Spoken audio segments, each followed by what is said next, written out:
लोग अध्ययन करेंगे सैंडलर कमीशन के बारे में। सैंडलर कमीशन क्या था?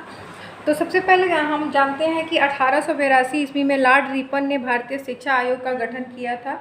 उसके पश्चात 1904 ईस्वी में भारतीय विश्वविद्यालय अधिनियम भी पारित किया गया था। 1913 ईस्वी में शिक्षा संबंधी नीति का नया प्रस्ताव पारित किया गया था 1913 में।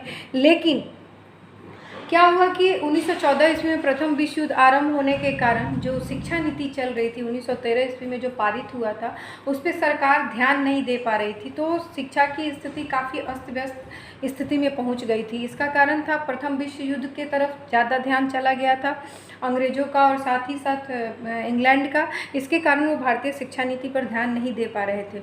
1916 ईस्वी में बंगाल प्रांत के शिक्षा संचालक सर आशुतोष मुखर्जी ने सरकार को कलकत्ता विश्वविद्यालय की समस्याओं से अवगत कराया। मतलब जो कलकत्ता विश्वविद्यालय जो बना हुआ था उसमें बहुत सारी समस्याएं जो होती हैं घर कर गई थी, तो उन्हीं समस्याओं से उन्होंने अवगत कराया सरकार को।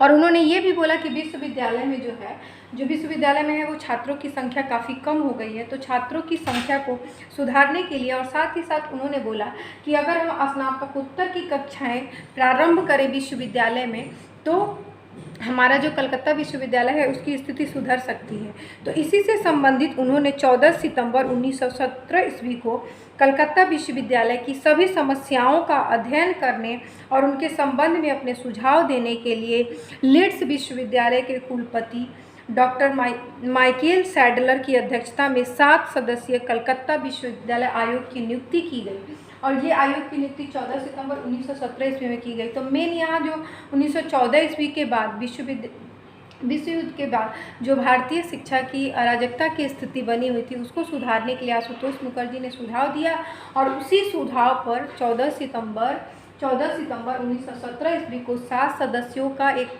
गठन किया गया, शिक्षा आयोग का गठन किया गया और इसके अध्यक्ष थे लीड्स विश्वविद्यालय के कुलपति डॉक्टर सैडलर। इसके अध्यक्ष थे डॉक्टर सैडलर, इसके अध्यक्ष थे। तो ये जो इसमें 2 भारतीय थे, कलकत्ता विश्वविद्यालय की समस्याओं के अध्ययन के लिए किया गया, अभी मैंने आपको बताया।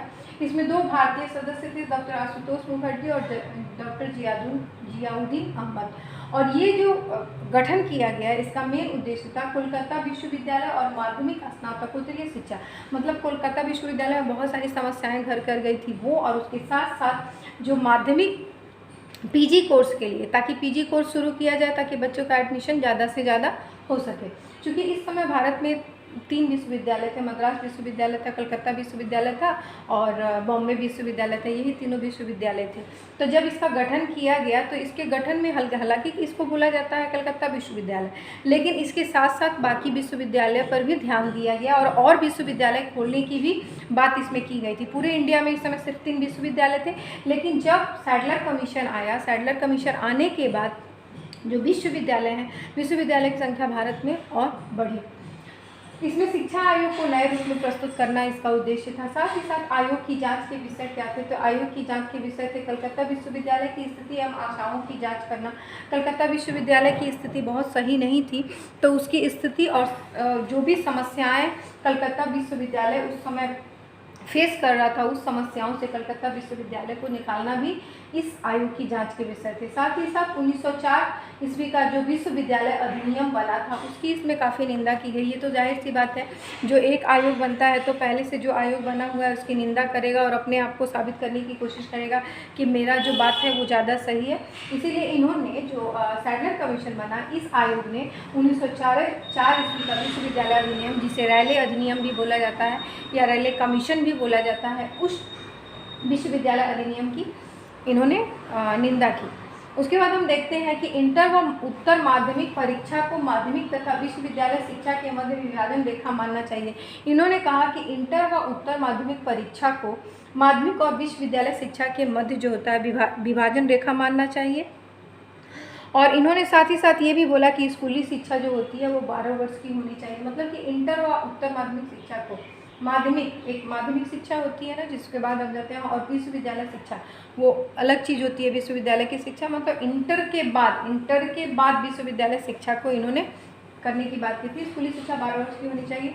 इंटरमीडिएट महाविद्यालय शिक्षण संस्थाएं स्थापित, तो इन्होंने बोला कि इंटरमीडिएट महाविद्यालय शिक्षण संस्थाएं जो होती हैं उनका स्थापना किया जाए, और साथ ही साथ ये जो होती है स्वतंत्र और हाई स्कूल से संबंधित हो, मतलब कि हाई स्कूल से जो इंटरमीडिएट है वो स्वतंत्र भी हो सकती है +2 की पढ़ाई, और उसको हम स्कूल से संबंधित भी कर सकते हैं। इन संस्थाओं के प्रशासन हेतु माध्यमिक तथा उत्तर माध्यमिक शिक्षा बोर्ड के निर्माण की भी इन्होंने सिफारिश की थी। मतलब जो इंटर माध्यमिक शिक्षा का जो ये बनेगा, तो उसके लिए उनके प्रशासन हेतु माध्यमिक तथा उत्तर माध्यमिक शिक्षा बोर्ड की स्थापना की भी बात इन्होंने की थी। साथ ही साथ इन्होंने इंटर के बाद स्नातक स्तर की शिक्षा की भी बात की थी कि इंटर के बाद स्नातक स्तर की शिक्षा होनी चाहिए, जो अभी चल रहा है।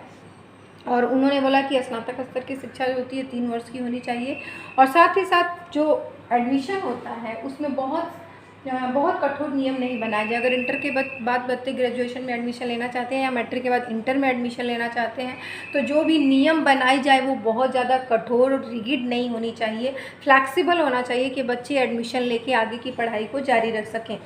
कलकत्ता विश्वविद्यालय के इसमें ढाका में एकाकी विश्वविद्यालय का भी सुझाव दिया गया था। ढाका उस समय इंडिया का ही पार्ट था, चूँकि ये हम आज़ादी के पहले की बातों का अध्ययन कर रहे हैं। तो उन्होंने बोला कि जो कलकत्ता विश्वविद्यालय है उसका कार्यभार बहुत ज़्यादा है। देखिए विश्वविद्यालय 3 ही थे, मद्रास विश्वविद्यालय, बॉम्बे विश्वविद्यालय और कलकत्ता विश्वविद्यालय। तो जाहिर सी बात है ऐसे कलकत्ता विश्वविद्यालय का लोड ज़्यादा था, वर्कलोड ज़्यादा था। तो इन्होंने कहा कि कलकत्ता विश्वविद्यालय के कार्यभार को कम करने के लिए ढाका में एकाकी विश्वविद्यालय का स्थापना किया जाए, और साथ ही साथ ये जो एकाकी विश्वविद्यालय जो ढाका में स्थापित हो तो वो क्या हो, आवासीय भी होनी चाहिए। तो ये पूछता भी है कि आवासीय विश्वविद्यालय जो अभी जो हॉस्टल्स फैसिलिटी बच्चों को मिलती है, पीजी में मिलता है, ग्रेजुएशन में मिलता है, तो इसकी शुरुआत कहाँ से हुई थी? इसका शुरुआत हमने सैडलर कमीशन से हुई थी। तो सैडलर कमीशन याद रखिएगा पीजी स्तर की शिक्षा की ज़्यादा बात करता है और साथ ही साथ इंटर की बात ज़्यादा करता है। तो इसमें बोला कि चूँकि कलकत्ता विश्वविद्यालय का वर्कलोड ज़्यादा है तो ढाका में एकाकी विश्वविद्यालय स्थापित किया जाए, और साथ ही साथ वो आवासीय भी होनी चाहिए जहाँ बच्चे रह करके हॉस्टल में पढ़ाई अपना करें। कलकत्ता विश्वविद्यालय का कार्यभार कम करने मैंने आपको बता ही दिया है। साथ ही साथ इसमें जो होता है इसकी आयोग की जांच के विषय ये भी थे कि व्यावसायिक कॉलेज खोलने की ओर सरकार का ध्यान खींचना, ये मतलब वोकेशनल ट्रेनिंग पे ज़्यादा ध्यान देना चाहते थे। सैडलर आयोग के सुझाव पर उत्तर प्रदेश में एक बोर्ड ऑफ सेकेंडरी एजुकेशन की भी स्थापना की गई थी। तो आज हमने जाना कि सैडलर कमीशन क्या है। याद रखिएगा सैडलर कमीशन की स्थापना 14 सितंबर 1917 ईस्वी को हुई थी। चूँकि इसके पहले जितने भी शिक्षा के अधिनियम बने थे, लेकिन 1914 ईस्वी में प्रथम विश्व युद्ध के कारण सरकार का ध्यान शिक्षा की ओर नहीं गया। इस समय डॉक्टर आशुतोष मुखर्जी जो कलकत्ता विश्वविद्यालय के पति थे और एक शिक्षाविद थे, उन्होंने सबसे पहले बोला कि हमारा जो एजुकेशन सिस्टम है काफ़ी गड़बड़ हो रहा है, और स्पेशली उन्होंने कलकत्ता विश्वविद्यालय की बात की थी। लेकिन ये कलकत्ता विश्वविद्यालय के साथ साथ अन्य विश्वविद्यालयों की भी बात करता है। तो इसे हम ये नहीं बोल सकते हैं कि इसने सिर्फ कलकत्ता विश्वविद्यालय की समस्याओं की तरफ ध्यान खींचा, इसने पूरे विश्वविद्यालय शिक्षा की तरफ ध्यान खींचा, और इसी के सुझाव से काफ़ी विश्वविद्यालय और स्थापित हुए। तो आज हमने सिर्फ यही जाना है कि इंट्रोडक्शन पार्ट इसका और आयोग की जांच के विषय थे। कल इसका हम अगला पार्ट जानेंगे। Thank you so much.